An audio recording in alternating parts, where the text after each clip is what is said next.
राधे राधे, जय श्री कृष्णा। आप सभी को कार्तिक मास की ढेरों शुभकामनाएं। आज हम कार्तिक मास की सभी कहानियां एक साथ सुनेंगे। कार्तिक स्नान करने वाले को इन कहानियों को जरूर सुनना चाहिए। इन कहानियों को सुनने से कार्तिक स्नान का संपूर्ण फल प्राप्त होता है। आइए सबसे पहले हम गणेश जी की कहानी सुनते हैं।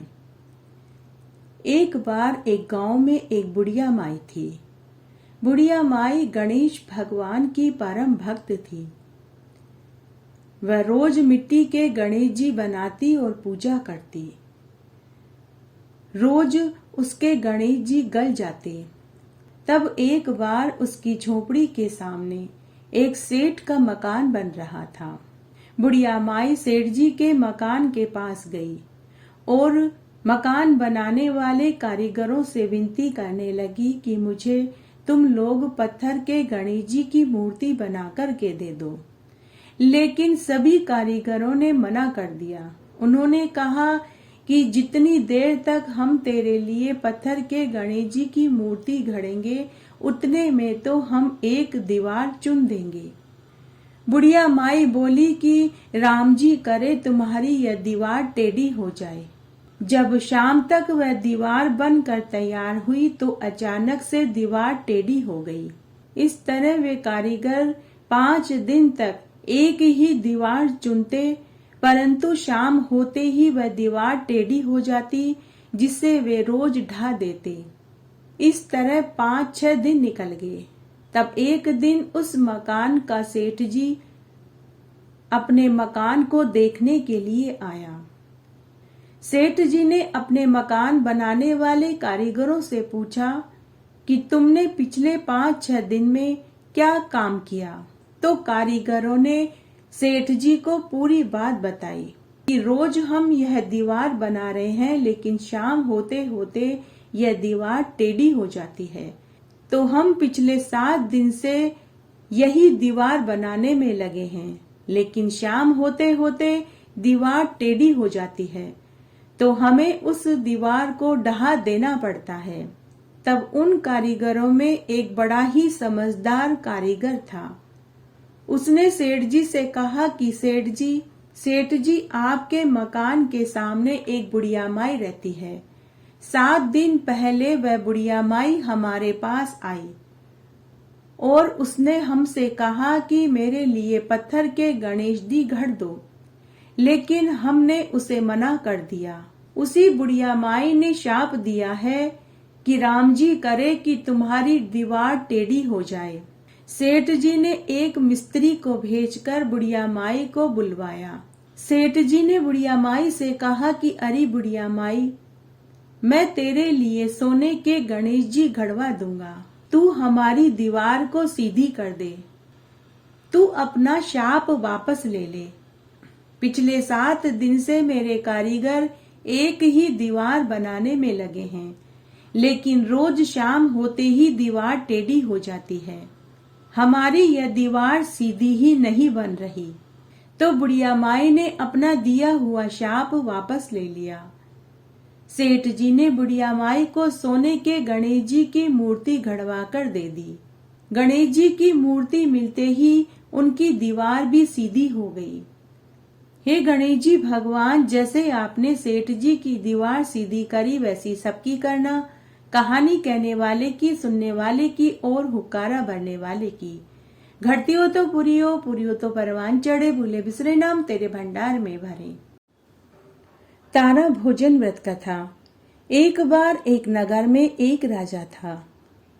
राजा की लड़की का नाम तारा था। जब से तारा ने होश संभाला तभी से वह कार्तिक मास में स्नान और तारा भोजन व्रत करती थी। तब एक बार की बात है, कार्तिक का महीना आया तो राजा की बेटी तारा ने कार्तिक मास में तारा भोजन व्रत किया। तो बेटी ने अपने पिता से कहा कि पिताजी, इस बार जब मैं कार्तिक स्नान और तारा भोजन व्रत करूंगी तो मैं 9 लाख तारे दान करना चाहती हूँ, तो आप मेरे लिए 9 लाख चांदी के तारे बनवा दीजिए। तब राजा ने अपने नगर के सुनार को बुलवाया और उससे कहा कि मेरी बेटी कार्तिक मास में तारा भोजन व्रत करती है। वह 9 लाख तारे दान करना चाहती है, इसलिए तुम मुझे 9 लाख तारे बनाकर के दो। अगर तुमने मेरी आज्ञा का पालन नहीं किया तो मैं तुम्हें फांसी पर चढ़ा दूंगा। सुनार दुखी मन से घर आ गया और उदास होकर बैठ गया। सुनारन ने अपने पति को उदास देखा तो उदासी का कारण पूछा। सुनार ने अपनी पत्नी से कहा कि हमारे नगर के राजा की लड़की कार्तिक मास में तारा भोजन व्रत कर रही है, तो वह 9 लाख चांदी के तारे दान करना चाहती है। राजा ने मुझसे 9 लाख चांदी के तारे बनाने के लिए कहा और साथ ही मुझे कहा कि अगर मैंने आज्ञा का पालन नहीं किया तो वे मुझे फांसी पर चढ़ा देंगे, इसीलिए मैं उदास बैठा हूँ। सुनारन बड़ी ही समझदार थी। उसने अपने पति से कहा कि आप इतने परेशान क्यों होते हैं, आप गोल सा चांदी का पतरा बना लीजिए और उसके छोटे छोटे टुकड़े करके कलियां काट लीजिए। सुनार अपनी पत्नी की बात सुनकर खुश हो गया। उसने ऐसा ही किया और 9 लाख तारे बना करके राजा को दे आया।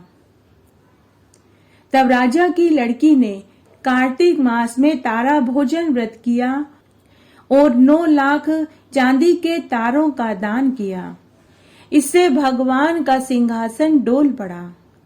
तब भगवान ने अपने दूतों से कहा कि हे दूतों, मृत्यु लोक में कौन ऐसा है जो मेरे नाम से नेम व्रत कर रहा है, तुम उसे ढूंढ करके पता लगाओ। तब दूतों ने 3 कूट देखा तो कोई नहीं दिखा। चौथे कूट देखा तो राजा की लड़की तारा भोजन कर रही थी। दूतों ने आकर भगवान से पूरी बात बताई। तब भगवान ने कहा कि उसकी जगह वहां नहीं, उसे बैकुंठ में लेकर आओ। तब भगवान के दूत देव विमान लेकर राजा के महल में पहुंचे और राजा की बेटी से कहा कि तुम्हें भगवान ने बुलाया है, तुम हमारे साथ बैकुंठ में चलो। तो राजा की बेटी ने कहा कि मैं अकेली नहीं चलूंगी, मैं तो अपने माता पिता, अड़ोसी पड़ोसी, पूरी प्रजा और जिस सुनार ने मुझे 9 लाख तारे बनाकर के दिए और जिसने मेरी तारा भोजन की कहानी सुनी, उन सब को भी अपने साथ बैकुंठ में लेकर चलूंगी। तब देवदूत पुनः भगवान के पास गए और राजा की लड़की वाली पूरी बात बताई। तब भगवान ने देवदूतों के साथ एक विशाल विमान भेजा। देवदूत बड़ा सा विमान लेकर पहुंचे। तब राजा की बेटी के साथ उनके माता पिता, मंत्री, दरबारी, प्रजा, सुनार और जिसने तारा भोजन की कहानी सुनी, उन सब को लेकर राजकुमारी विमान में बैठ गई। जब विमान स्वर्ग की ओर जाने लगा, आधे रास्ते में पहुंचते ही राजकुमारी को अभिमान आ गया। राजकुमारी मन ही मन सोचने लगी कि मैंने कार्तिक मास का स्नान किया, तारा भोजन व्रत किया, 9 लाख तारे दान करे। मेरे व्रत के प्रताप से इन सब को भी स्वर्ग का वास मिल रहा है। अगर मैं कार्तिक स्नान न करती, तारा भोजन न करती, 9 लाख तारों का दान न करती, तो इन्हें कहां से स्वर्ग मिलता। तभी देवदूतों ने उसे नीचे उतार दिया। तब राजकुमारी ने देवदूतों से पूछा कि तुमने मुझे नीचे क्यों उतार दिया। तो देवदूतों ने कहा कि तुम्हें कार्तिक मास में स्नान करने का अभिमान हो गया था, इसीलिए हमने तुझे नीचे उतार दिया। देवदूत विमान लेकर भगवान के पास बैकुंठ में पहुंचे। तब भगवान ने देवदूतों से पूछा कि इन सब में तारा भोजन व्रत किसने किया था। तो देवदूत भगवान से बोले कि हे ईश्वर, उस लड़की को तो कार्तिक मास का स्नान करने का अभिमान हो गया था, इसलिए हमने तो उसे मृत्यु लोक में छोड़ दिया है। तब भगवान ने अपने देवदूतों से कहा कि तुम अभी जाओ और उसे लेकर के आओ। देवदूत पुनः विमान लेकर मृत्युलोक में गए और राजा की लड़की को लेकर बैकुंठ में पहुंच गए। तब भगवान ने राजकुमारी से कहा कि तुम्हें तुम्हारे व्रत का अभिमान हो गया था। अब तुम्हें बैकुंठ का वास एक ही शर्त पर मिल सकता है। अगर तुम 7 बार क्षमा करो, क्षमा करो, क्षमा करो, क्षमा करो, क्षमा करो, क्षमा करो बोलोगी तो तुम्हें बैकुंठ का वास मिल सकता है। तब राजकुमारी को अपनी गलती पर पश्चाताप हुआ। उसने 7 बार नाक रगड़कर भगवान से अपनी गलती की क्षमा मांगी, जिससे उसे भी बैकुंठ का वास मिल गया। हे विष्णु भगवान, जैसे राजा की बेटी को कार्तिक मास का स्नान करने, तारा भोजन व्रत करने और 9 लाख चांदी के तारे दान करने पर बैकुंठ का वास मिला, वैसे सबको मिले, कहानी कहने वाले को, सुनने वाले को और हुक्कारा भरने वाले को। अब हम कार्तिक मास की बुढ़िया और भगवान कृष्ण वाली कहानी सुनेंगे। यह कहानी पूरे कार्तिक मास में सुनने का बहुत पुण्यफल देती है। आइए भगवान कृष्ण और बुढ़िया की खिचड़ी वाली कहानी सुनते हैं। एक बार बहुत छोटा सा गांव था। उस गांव में एक बुढ़िया माई रहती थी और वह हर साल कार्तिक मास का स्नान और व्रत किया करती थी। उसके व्रत खोलने के समय स्वयं भगवान कृष्ण आते और उसे एक कटोरे में खिचड़ी भर कर रख जाते। बुढ़िया के पड़ोस में एक औरत रहती थी। वह हर रोज यह देखकर ईर्ष्या करती थी कि इस बुढ़िया के तो कोई भी नहीं है, न बेटा बहू, नहीं कोई दोता दोती, नहीं कोई बेटी है, फिर भी इसे खाने के लिए खिचड़ी मिल जाती है। तब एक दिन कार्तिक महीने का समय था। बुढ़िया माई कार्तिक स्नान करने गंगा जी चली गई। पीछे से कृष्ण भगवान खिचड़ी का कटोरा उसकी झोपड़ी पर रखकर चले गए। पड़ोसन ने जब खिचड़ी का कटोरा रखा हुआ देखा, पड़ोसन ने देखा कि बुढ़िया माई घर पर नहीं है, तो पड़ोसन उस खिचड़ी के कटोरे को उठाकर ले गई और बुढ़िया की झोपड़ी के पिछवाड़े फेंक कर चली गई। गंगा स्नान करके बुढ़िया माई घर आई तो उसे खिचड़ी का कटोरा नहीं मिला। उस दिन उसे भूखा ही रहना पड़ा। तब वह बार बार एक ही बात कहती, कहाँ गई मेरी खिचड़ी, कहाँ गया मेरा खिचड़ी का कटोरा। दूसरी ओर पड़ोसन ने जहाँ खिचड़ी फेंकी थी वहां एक पौधा उगाया, उसमें 2 फूल खिल गए। तब एक दिन की बात है, एक दिन उस नगर का राजा बुढ़िया की झोपड़ी के आगे से निकला। तभी उसकी नजर उन फूलों पर पड़ी। राजा को वो फूल बहुत सुंदर लगे। राजा ने अपने पहरेदारों को भेजकर बुढ़िया की झोपड़ी के पिछवाड़े में उगे हुए उन फूलों को तोड़वा लिया। राजा उन फूलों को लेकर महल में आया और उन फूलों को अपनी रानी को दे दिया। रानी को भी वे फूल बहुत अच्छे लगे। रानी ने उन फूलों को सूंघ लिया। उन फूलों के सूंघने मात्र से ही रानी को गर्भ ठहर गया। 9 महीने के बाद रानी को 2 पुत्र पैदा हुए। जब बच्चे थोड़े बड़े हुए तो राजा रानी को पता चला कि उनके बच्चे बोल नहीं सकते थे। राजा रानी ने अपने बच्चों का बहुत इलाज करवाया, लेकिन सब निष्फल रहा। कुछ समय बाद जब दोनों राजकुमार बड़े हुए तो एक दिन राजा अपने दोनों पुत्रों को लेकर शिकार पर गया। जब वह रथ बुढ़िया की झोपड़ी के सामने से गुजरा तो दोनों राजकुमार रथ से नीचे उतर गए और बुढ़िया की झोपड़ी पर चले गए।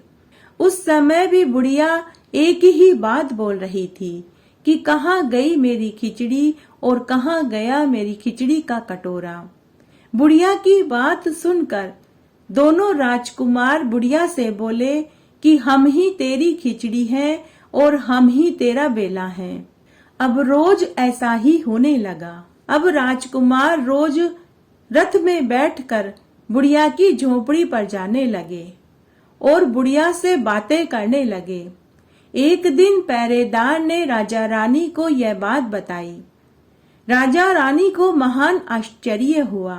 राजा रानी सोच में पड़ गए कि हमारे पुत्र किसी से भी नहीं बोलते, तब ये बुढ़िया माई से कैसे बात कर सकते हैं।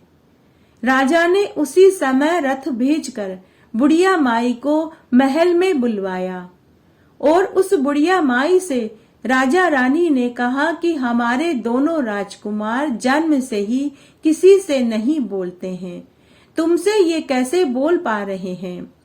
तो बुढ़िया ने कहा कि महाराज, मुझे स्वयं भी नहीं मालूम कि ये कैसे मुझसे बोल रहे हैं। हे महाराज, मैं तो कार्तिक के स्नान और व्रत करती थी। कृष्ण भगवान स्वयं खिचड़ी का कटोरा मेरी झोपड़ी पर रखने आते थे। एक दिन मैं गंगा स्नान करके जब वापस आई तो मुझे खिचड़ी का कटोरा नहीं मिला। उस दिन मुझे भूखा ही रहना पड़ा। तब मैं सबसे एक ही बात पूछती हूँ कि कहाँ गई मेरी खिचड़ी, कहाँ गया मेरी खिचड़ी का कटोरा। तब एक दिन आपके दोनों राजकुमार मेरी झोपड़ी पर आए और इन्होंने मुझसे कहा कि हम ही तेरी खिचड़ी हैं, हम ही तेरा बेला है। तब आपके दोनों राजकुमारों ने मुझसे कहा कि तुम्हारी पड़ोसन ने तुम्हारी खिचड़ी फेंक दी थी, उससे 2 फूल उगाए, वह फूल राजा तोड़ कर के ले गए। रानी ने सूंघा तो हम 2 लड़कों का जन्म हुआ। हमें भगवान ने ही तुम्हारे लिए भेजा है। पूरी बात सुनने के बाद राजा रानी ने बुढ़िया को महल में ही रहने की इजाजत दे दी, उसे राजमाता का दर्जा दिया। हे कार्तिक के राधा दामोदर जी, जैसे आपने बुढ़िया की लाज रखी वैसे सबकी रखना। कहानी कहने वाले की, सुनने वाले की और हुक्कारा भरने वाले की। कार्तिक मास की 5 की एक कहानी। अर्थात अगर आपने कार्तिक मास में इस कहानी को सुन लिया तो आपको 5 कहानियां सुनने जितना फल मिल जाएगा। आइए अब हम कार्तिक मास की 5 की एक कहानी सुनते हैं। एक बार एक गांव में एक ब्राह्मण दंपति रहते थे। वे रोज 7 कोस दूर गंगा जमुना स्नान करने जाते थे। रोज इतनी दूर आने और जाने से ब्राह्मणी थक जाती थी। एक दिन ब्राह्मणी अपने पति से बोली कि हे स्वामी, अगर हमारे बेटा होता तो बहू भी होती, बहू होती तो घर का सारा काम करके रखती। जब हम गंगा जमुना स्नान करके घर वापस आते तो हमें खाना बना हुआ मिलता, कपड़े धुले हुए मिलते, घर का सारा काम काज बहू ही देखती। तो ब्राह्मण अपनी पत्नी से बोला कि भगवान, हमारे बेटा ही नहीं है तो बहू कहाँ से आएगी। यह सुनकर ब्राह्मणी बहुत उदास हो गई। ब्राह्मण ने जब अपनी पत्नी को उदास देखा तो उसने अपनी पत्नी से कहा कि अरे भगवान, तूने भली बात कही, मैं तेरे लिए कल ही बहू ला देता हूँ। दूसरे दिन ब्राह्मण ने अपनी पत्नी से कहा कि तू मुझे 4 रोटी जितना आटा एक पोटली में बांध कर के दे दे और उसमें 5-6 सोने की अशर्फियां रख दे। पोटली लेकर ब्राह्मण दूसरे गांव पहुंच गया। चलते चलते वह एक अन्य गांव की चौपाल पर पहुंचा। उधर चौपाल के पास गांव की बहुत सी छोटी छोटी लड़कियां रेत का घर बना बना कर के खेल रही थी। उनमें से एक लड़की ऐसी थी जो रेत का घर बनाती थी लेकिन तोड़ती नहीं थी।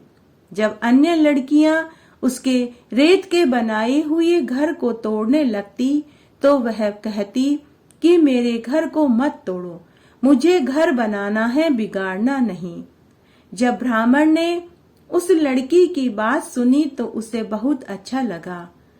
उसने मन ही मन निश्चय किया कि यही लड़की मेरे बेटे की बहू बनने के लायक है। जब शाम को सभी लड़कियां खेलकर अपने अपने घर जाने लगी तो ब्राह्मण उस लड़की के पीछे पीछे चलने लगा। तब रास्ते में ब्राह्मण उस लड़की से बातें करने लगा और कहने लगा कि बेटी, तुम्हारे घर में कौन कौन है? तो वह लड़की बोली कि बाबा, मैं, मेरे बाबा और मेरी माँ है। इतने में ही उस लड़की का घर आ गया। ब्राह्मण उस लड़की के घर के चबूतरे पर बैठ गया। तभी उस लड़की की माँ और पिताजी घर के बाहर आए। ब्राह्मण को बैठा हुआ देखा तो उससे पूछा कि आप कौन हैं और कहाँ से आए हैं?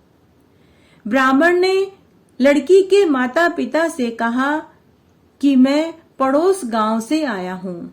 मेरा नाम सोमदत्त शर्मा है। मैं अपने बेटे के लिए एक सुंदर सुसंस्कृत लड़की ढूंढ रहा हूँ। कार्तिक का महीना चल रहा है। मैंने कार्तिक मास के स्नान और व्रत किए हैं। तो लड़की के माता पिता ने कहा कि अतिथि तो देवता के समान होते हैं। आप हमारे घर भीतर चलिए, हमारे साथ भोजन करिए। तो ब्राह्मण ने कहा कि कार्तिक के महीने का व्रत है, मैंने कार्तिक मास में स्नान और व्रत किया है, तो मैं किसी दूसरे के यहाँ का भोजन नहीं कर सकता। मैंने यह नियम ले रखा है, अगर आप मेरे आटे को छान कर मेरे आटे से 4 रोटी बना देंगी तो मैं भोजन कर लूंगा। तब लड़की के माता पिता ने हामी भर दी।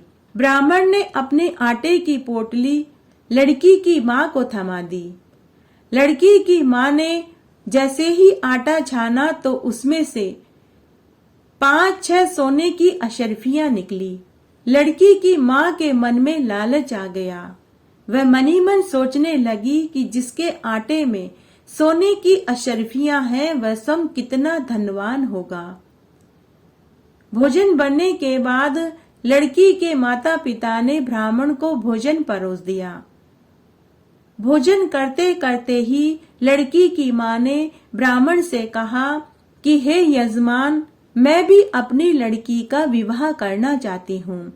अगर आपको मेरी लड़की पसंद है तो क्या आप अपने बेटे का विवाह मेरी लड़की के साथ करना पसंद करेंगे? ब्राह्मण को और क्या चाहिए था। तब ब्राह्मण ने लड़की के माता पिता से कहा कि मेरा बेटा काशी पढ़ने गया हुआ है। अगर आप कहें तो खांड्या की तलवार से आपकी लड़की को ब्याह करा करके मैं ले जा सकता हूँ। लड़की के माता पिता राजी हो गए। खांड्या की तलवार से लड़की के फेरे पटकवा दिए। लड़की के माता पिता ने बहुत सा दान दहेज देकर अपनी बेटी को विदा कर दिया। ब्राह्मण बहू लेकर घर पहुंचा और घर का दरवाजा खटखटाते हुए बोला कि अरे भगवान, दरवाजा खोल, देख तेरी बहू आई है। ब्राह्मणी ने जैसे ही दरवाजा खोला और सामने बहू को देखा तो उसे बहुत खुशी हुई। झट से उसने आरती की थाली जमाई और बहू की आरती करी और उसे घर के भीतर लिया। अब ब्राह्मण ब्राह्मणी रोज की तरह गंगा जमुना स्नान करने के लिए जाने लगे। पीछे से उनकी बहू घर का सारा काम करने लगी। सास ससुर के लिए खाना बनाती, उनके कपड़ों को धोकर सुखाती, रात्रि में अपनी सास के पैर दबाती। इस तरह समय बीतने लगा। सास ने अपनी बहू को सीख दी कि बहू, चूल्हे की आग और परिंदे का पानी खत्म मत होने देना। तब एक दिन चूल्हे की आग बुझ गई।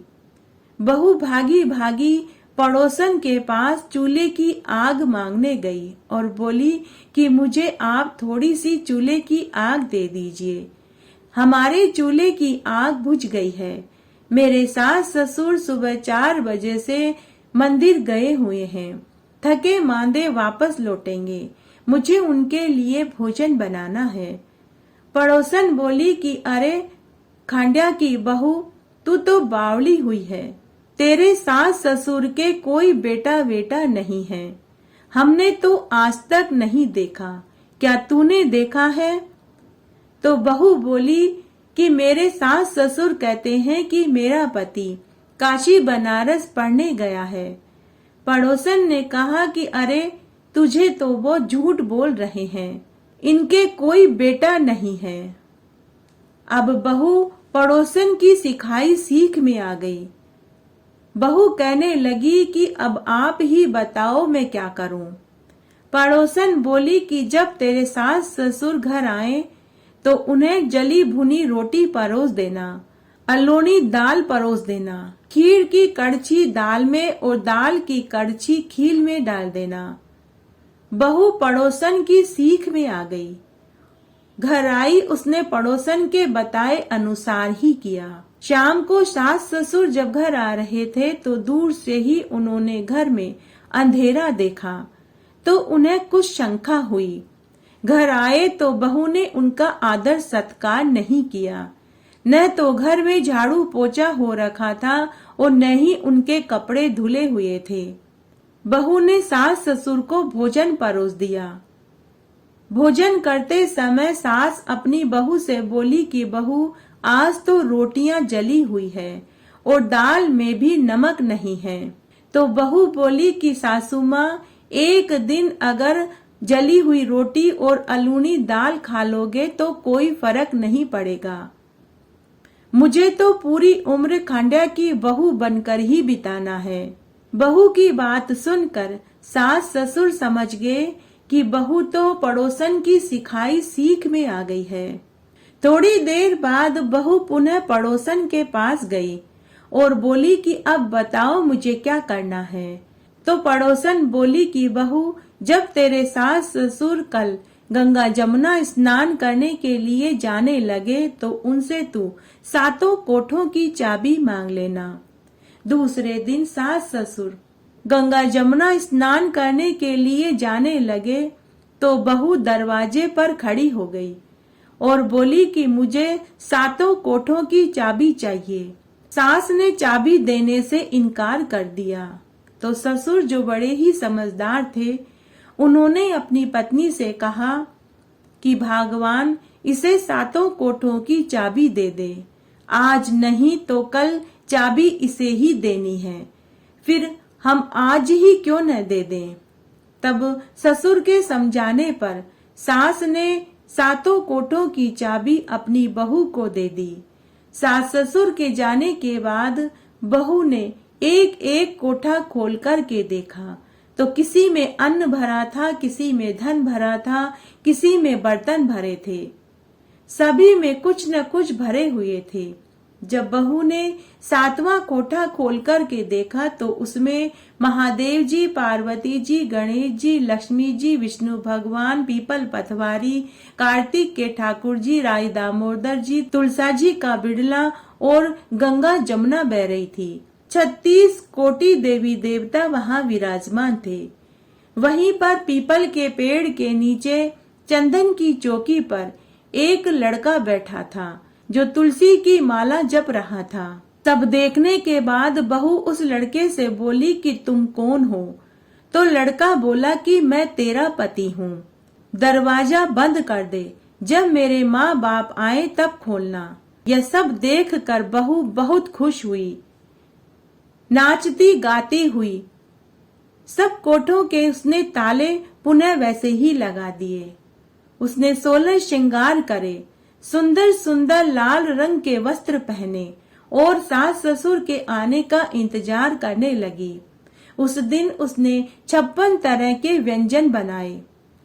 शाम को सास ससुर आए तो दूर से ही उन्हें घर में दीपक जलता हुआ दिखाई दिया। जब सास ससुर घर आए तो बहू ने उनका खूब आदर सत्कार किया। उन्हें घर में झाड़ू पोछा किया हुआ दिखाई दिया। उनको उनके कपड़े धुले हुए दिखाई दिए। बहू ने सासू के पैर दबाए और भोजन में 56 तरह के भोजन परोस दिए। पूरी रात्रि बहू सासू के पैर दबाती रही। सास ससुर मन ही मन सोचने लगे कि बहू को 7 कोठों की चाबी दे दी तो बहू खुश हो गई। सास ससुर सोचने लगे कि चलो कोई बात नहीं, 7 कोठों की चाबी देने से ही बहू राजी है तो हमें और क्या चाहिए। इस तरह पूरी रात्रि बीत गई। दूसरे दिन सास ससुर जब पुनः गंगा जमुना का स्नान करने के लिए जाने लगे तो बहू ने अपने सास ससुर से कहा कि आप इतनी दूर 12 कोस यात्रा करके गंगा जमुना का स्नान करने क्यों जाते हो? इतनी दूर जाने से आप थक जाते होंगे। आप घर में ही स्नान क्यों नहीं कर लेते? बहू की बात सुनकर सास बोली कि बहू, गंगा जमुना घर में थोड़े ही बह रही है। बहू बोली कि हाँ माँ जी, हमारे घर में ही गंगा जमुना बह रही है।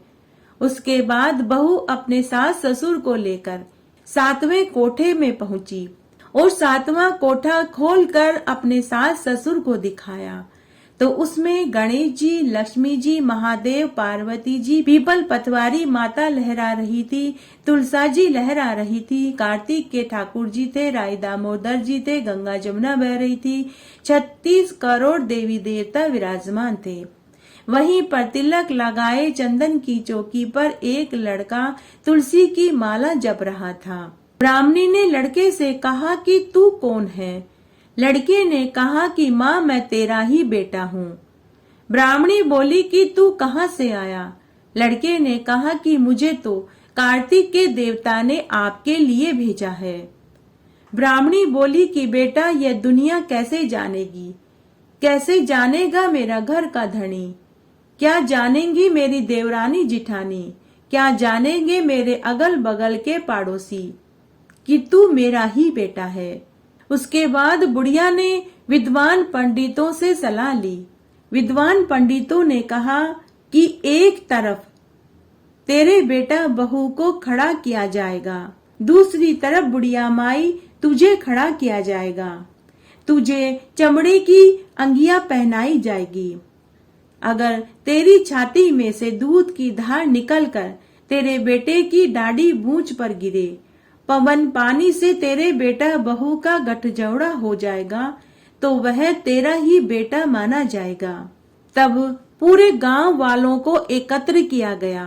एक तरफ बुढ़िया माई को खड़ा किया गया तो दूसरी तरफ बुढ़िया के बेटा बहू को खड़ा किया गया। बुढ़िया माई को चमड़े की अंगिया पहनाई गई।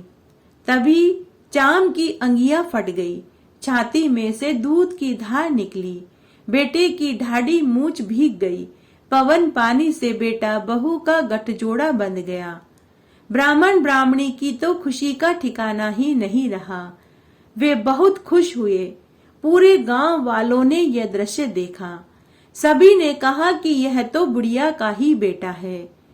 बुढ़िया राजी, दोनों ब्राह्मण पति पत्नी राजी, बेटा बहू राजी, पूरे गांव वाले राजी हो गए।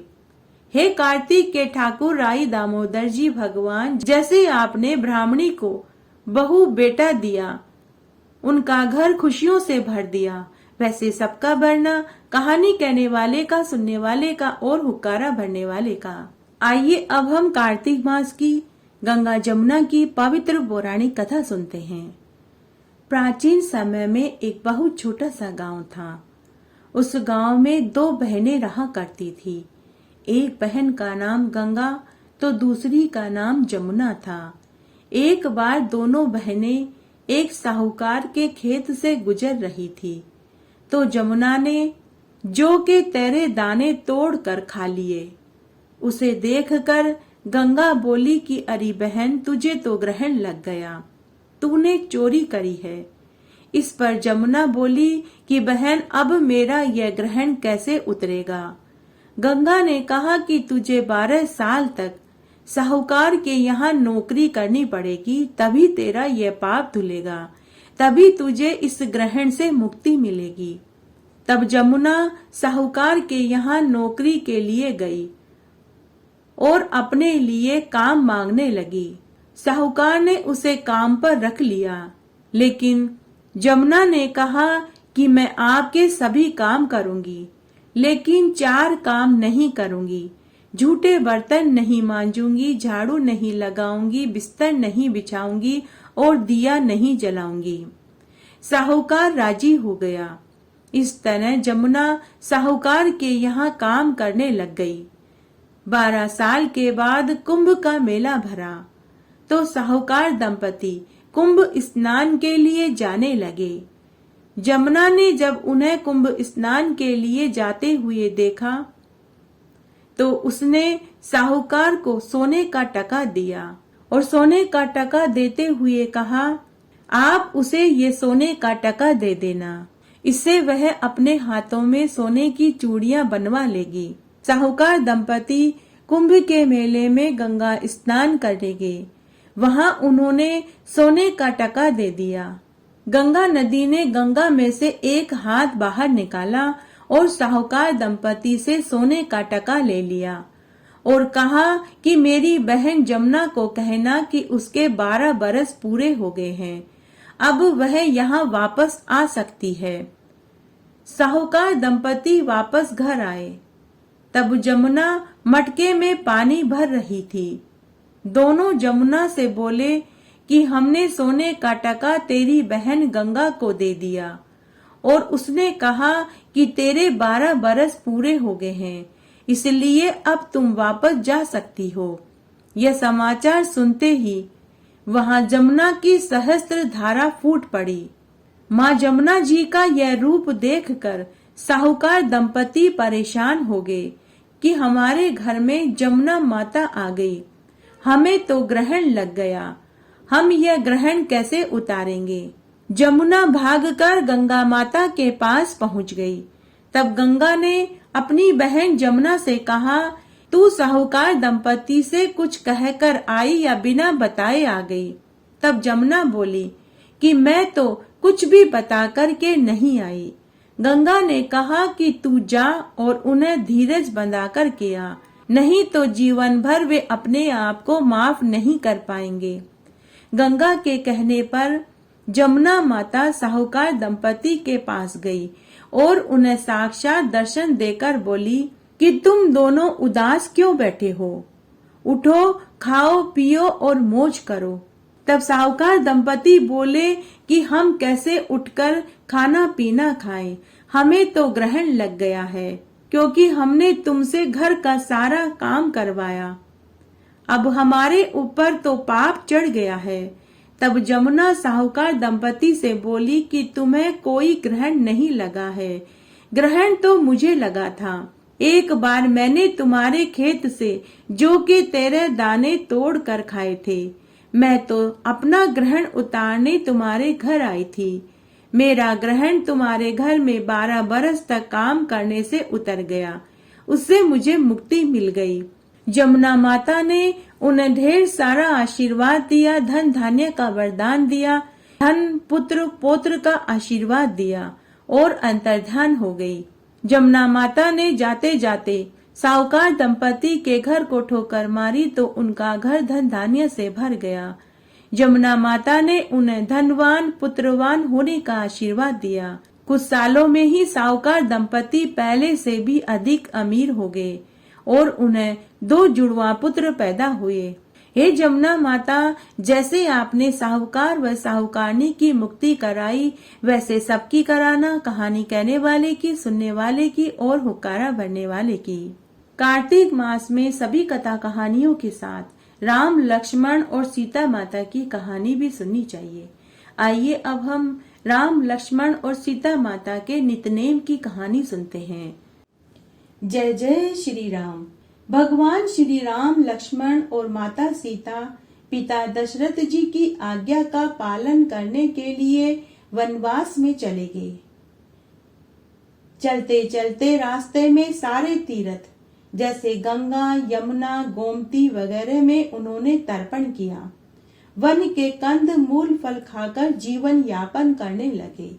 इस तरह समय बीतने लगा। जब कार्तिक मास आया तो एकम तिथि को राम जी की आज्ञा से लक्ष्मण जी कंदमूल फल तोड़कर के लाए और माता सीता के आगे रख दिया। माता सीता ने 4 पतले लगाई। तब लक्ष्मण जी माता सीता से पूछने लगे कि हे माते, आपने 4 पत्तल क्यों लगाई है, जबकि हम तो 3 जने ही हैं। तो माता सीता बोली कि 1 पत्तल राम जी की, 1 पत्तल लक्ष्मण भैया आपकी, 1 पत्तल गौ माता की और 1 पत्तल मेरी है। तब राम और लक्ष्मण जी ने अपनी अपनी पत्तल उठा ली और एक पत्तल गोमाता के आगे माता सीता ने रख दी। परंतु माता सीता ने खुद की पत्तल नहीं उठाई, साथ ही गौ माता ने भी अपनी पत्तल में से कुछ नहीं खाया। तब राम जी ने सीता जी से पूछा कि हे सीता, आपने फलाहार क्यों नहीं किया? तब माता सीता बोली कि हे प्रभु, कार्तिक मास में मेरा तो राम कथा कहने का नियम है। राम कथा कहने से पहले मैं फलाहार नहीं कर सकती। तब राम जी ने कहा कि हे प्रिय, राम कथा तुम मुझे सुना दो। तो माता सीता बोली कि आप तो हमारे पतिदेव हैं, आपको राम कथा मैं कैसे सुना सकती हूँ। तो लक्ष्मण जी बोले कि हे माते, राम कथा आप मुझे सुना दीजिए। तो सीता माता बोली कि हे भैया लक्ष्मण, आप तो शादीशुदा हैं, औरतों की बातें औरत ही सुनती है।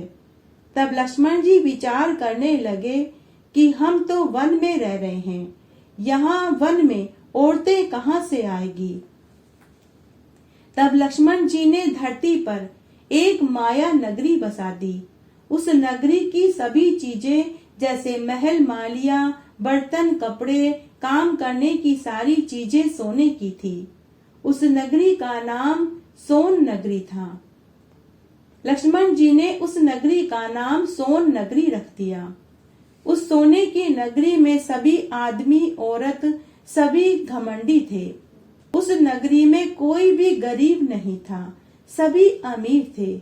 उस नगरी के निवासी आदमी हो, औरत हो, बच्चा हो, राजा हो, भिखारी हो, कोई भी हो, सभी अभिमान से भरे हुए थे।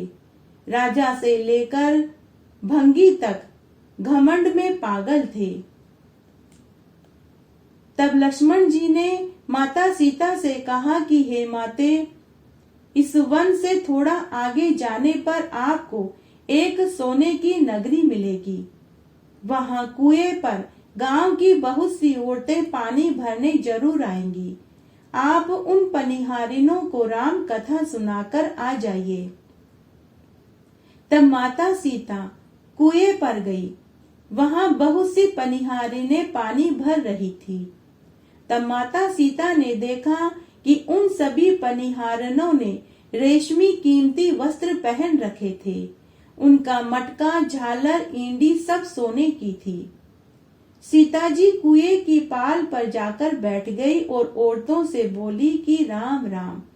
परंतु किसी भी औरत ने राम राम का जवाब राम राम से नहीं दिया।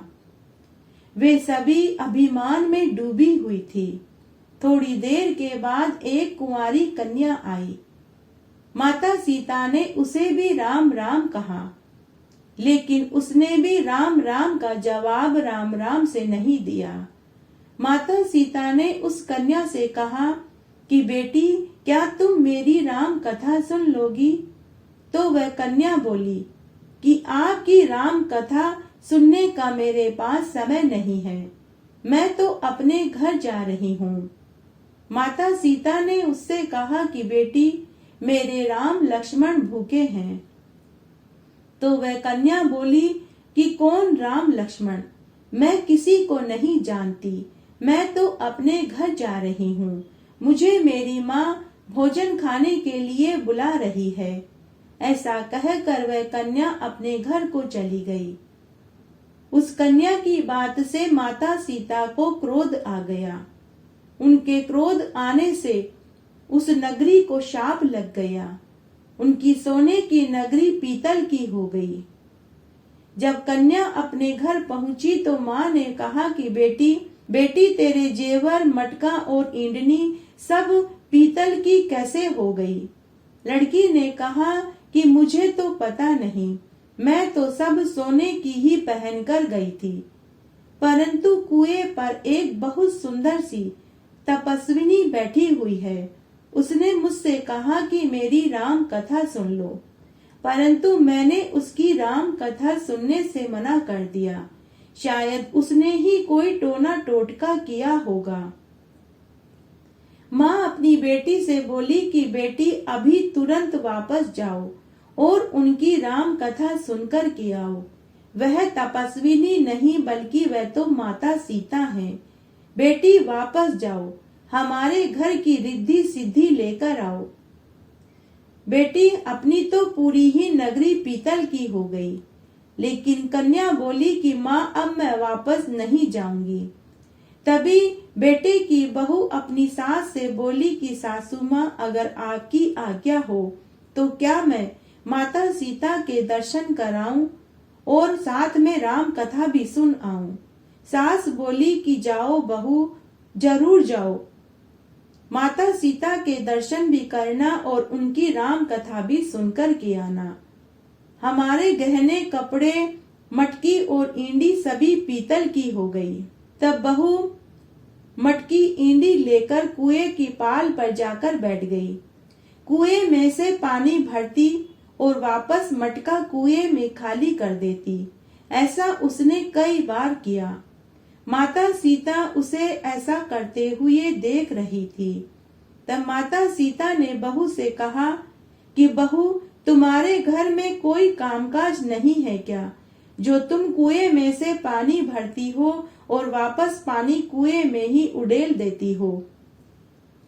तो बहू माता सीता से बोली कि माताजी, मैं तो अपने घर का सारा काम निपटा कर आई हूँ।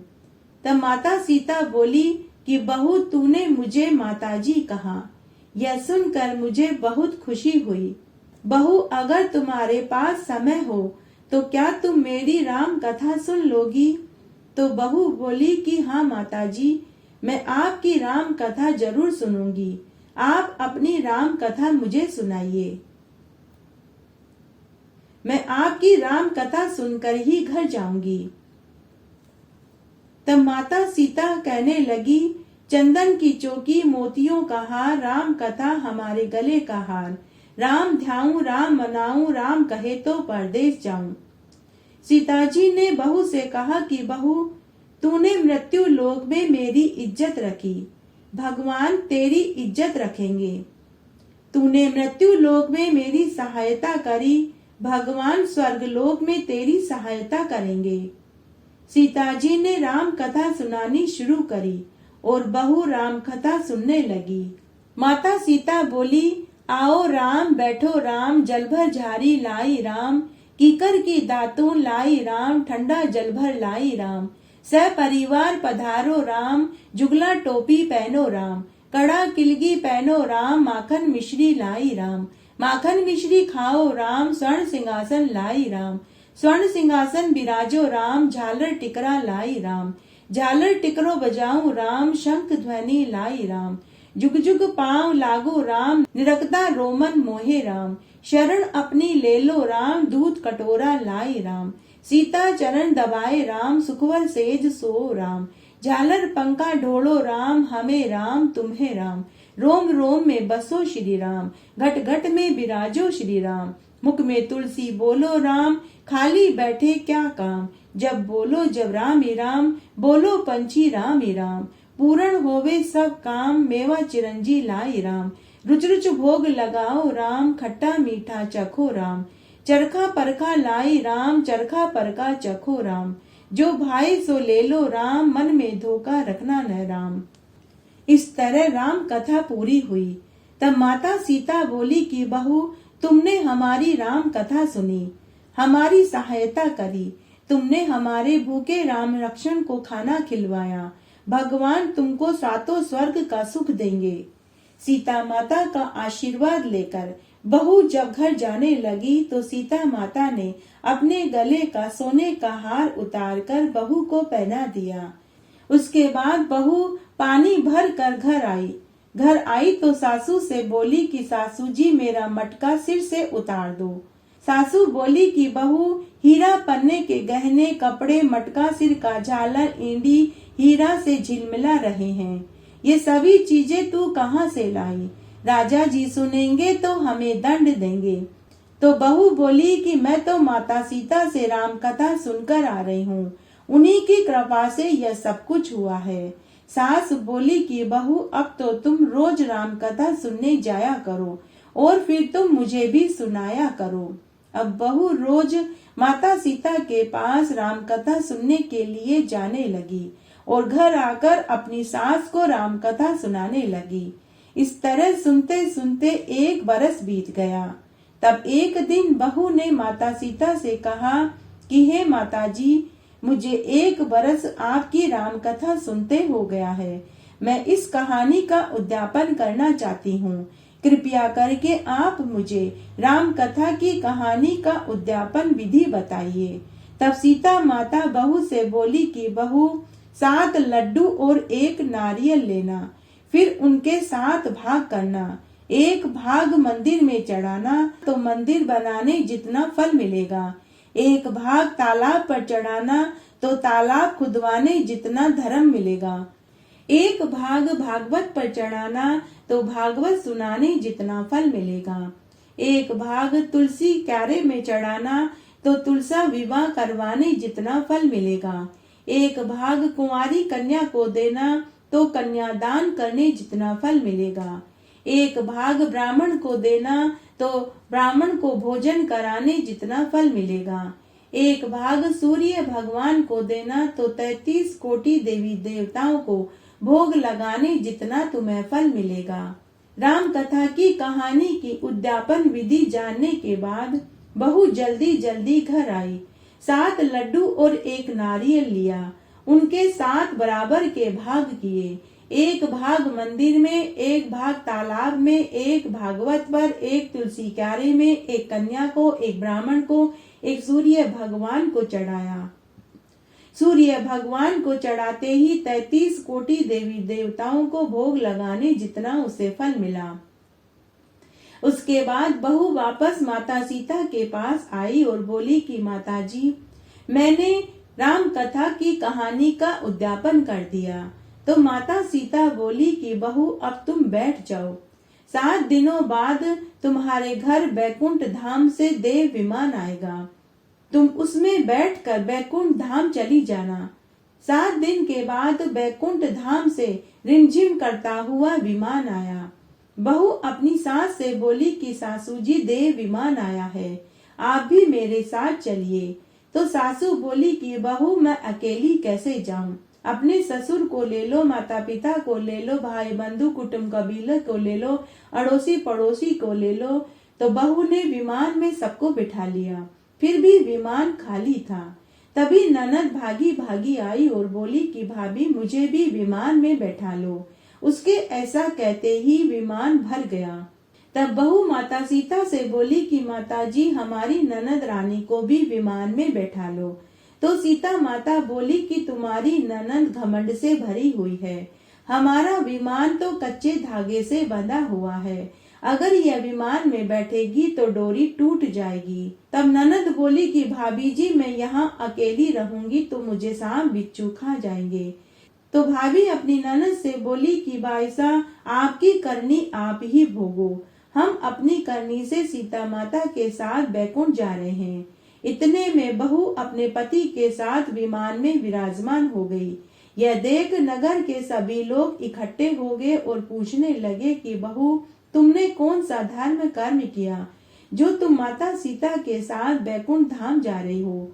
तुमने रामायण का पाठ किया, भागवत कराई, तुमने कौन सा अखंड पुण्य किया जिससे कि स्वर्ग से तुम्हें लेने के लिए देव विमान आया है? तो बहू ने कहा कि मैंने तो माता सीता से राम कथा सुनी थी और उसका उद्यापन किया था। तो नगरी के लोग कहने लगे कि बहू, हमें भी राम कथा सुनाओ। बहू ने सबको राम कथा सुनाई। राम कथा पूरी होते ही पूरी नगरी सोने की हो गई। बहू बोली कि जो कोई भी कार्तिक मास में राम कथा सुनेगा और राम कथा की कहानी का उद्यापन करेगा तो उसे भी लेने के लिए बैकुंठ से विमान आएगा। तब सभी नगरवासियों ने राम जी की जय जयकार करी। सीता माता ने सबको विमान में बैठा लिया। विमान स्वर्ग के रास्ते चल पड़ा। जैसे ही विमान स्वर्ग में पहुंचा तो स्वर्ग के 7 दरवाजे अपने आप ही खुल गए। प्रथम द्वार पर नाग देवता खड़े मिले। 7 द्वार पार करने के बाद विमान स्वर्ग से नीचे उतरा। तब 33 कोटि देवी देवताओं ने बहू से पूछा कि बहू, तुमने ऐसा कौन सा पुण्य कार्य किया जिससे कि स्वर्ग के 7 दरवाजे तुम्हारे लिए खुले हो गए। बहू बोली कि मैंने तो माता सीता से कार्तिक मास में राम कथा सुनी और उसका उद्यापन किया। तब 33 कोटि देवी देवताओं ने कहा कि बहू, तुम हमें भी राम कथा सुनाओ। तो बहू उन्हें भी राम कथा सुनाने लगी। बहू ने कहा, आओ राम, बैठो राम, जल भर झारी लाई राम, कीकर की दातून लाई राम, ठंडा जल भर लाई राम, सपरिवार पधारो राम, जुगला टोपी पहनो राम, कड़ा किलगी पहनो राम, मक्खन मिश्री लाई राम, माखन मिश्री खाओ राम, स्वर्ण सिंहासन लाई राम, स्वर्ण सिंहासन बिराजो राम, झालर टिकरा लाई राम, झालर टिकरा बजाओ राम, शंख ध्वनि लाई राम, जुग जुग पांव लागू राम, निरक्ता रोमन मोहे राम, शरण अपनी ले लो राम, दूध कटोरा लाई राम, सीता चरण दबाए राम, सुखबर सेज सो राम, झालर पंखा ढोलो राम, हमें राम तुम्हें राम, रोम रोम में बसो श्री राम, घटघट में बिराजो राम, मुख में तुलसी बोलो राम, खाली बैठे क्या काम, जब बोलो जब राम ही राम, बोलो पंछी राम ही राम, पूर्ण होए सारे काम, मेवा चिरंजी लाई राम, रुच रुच भोग लगाओ राम, खट्टा मीठा चखो राम, चरखा परखा लाई राम, चरखा परखा चरखो राम, जो भाई सो ले लो राम, मन में धोखा न रखना राम। उसके बाद सभी देवी देवता सीता माता की जय जयकार करने लगे। मेरे साथ बने रहने के लिए आपका धन्यवाद। आगे आने वाली कथा कहानी के लिए भी आप इसी तरह मेरे साथ बने रहें। धन्यवाद।